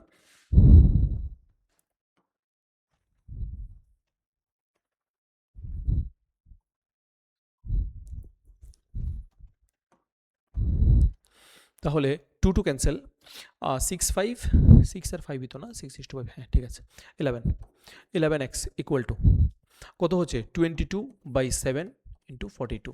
তাহলে সিম্পল, 11টাকে যদি আমি সাইড চেঞ্জ করি তাহলে যেহেতু এটা এক্সের সাথে প্রোডাক্ট ফর্মে আছে, তাহলে যদি আমি 11টাকে সাইড চেঞ্জ করে নিই তাহলে এটা ডিভাইড ফর্মেটে চলে যাবে। তাহলে আপনি একবার ইমাজিন করে দেখুন, 11টা আছে ডিনোমিনেটারে, নিউমিনেটারে আছে 22, ঠিক আছে, উপরে আছে 22, নিচে আছে 7 ইন্টু 11 ইন্টু 42, তাহলে 11 2 হবে, ঠিক আছে। 7 দিয়ে 42কে ক্যান্সেল করা যায়, 6, x ইকুয়াল টু 12। এবার আপনি এক্সের ভ্যালুগুলো এখানে পুট করুন একবার, এখানে পুট করুন একবার, দেখুন কোন বাহুটার দৈর্ঘ্য ছোট হবে। স্বাভাবিকভাবে এটা দৈর্ঘ্য ছোট হবে। এক্সের ভ্যালু কত 12, তাহলে আমি এক্স জায়গায় 12 পুট করে দিচ্ছি, তাহলে আমার এই পুরো ভ্যালুটা হবে 12 ইন্টু 5 60। তার মানে আয়তক্ষেত্রের ক্ষুদ্রতম বাহুর দৈর্ঘ্যটা কত হবে 60 সেন্টিমিটার, 60 সেন্টিমিটার। তাহলে আমার এই অপশানটা হচ্ছে কারেক্ট অপশান। সেই সাথে আমাদের আজকের সেশনটা শেষ হলো। এমনভাবে কন্টিনিউয়াসলি আমরা কিছু সেশন নিয়ে আসব, বাকি সেশনগুলো আপনারা আমাদের অ্যাপের মধ্যে পেয়ে যাবেন। অ্যাপের মধ্যে গেলে আপনারা বাকি কিছু সেশন আপনারা পাবেন, সেখানে আমরা আনলিমিটেড নিউমেরিক্যাল প্র্যাকটিস করাবো, ঠিক আছে, যাতে কারণ আমাদের টেট পেপার 1 আর পেপার 2 এর লেভেলটা অনেকটাই বেড়ে গেছে, ঠিক আছে। আমাদের একদম ভালো প্রিপারেশান নিতে হবে, প্রত্যেকটা টপিকের উপর ভালো প্রিপারেশান নিতে হবে, ঠিক আছে। তাহলে আজকের জন্য সেশনটা এখানেই শেষ করছি। বাকি কিছু সেশন আমাদের অ্যাপে থাকবে, কিছু ইউটিউবে আসবে, আপনারা অ্যাপে গিয়ে সেশনগুলো দেখতে পারেন, ঠিক আছে। আমাদের অ্যাপের নাম হচ্ছে ক্রিস্টাল একাডেমি, আপনার প্লে স্টোরে সার্চ করলে পেয়ে যাবেন। Thank you. আজকের জন্য আমাদের সেশন এখানেই শেষ হচ্ছে।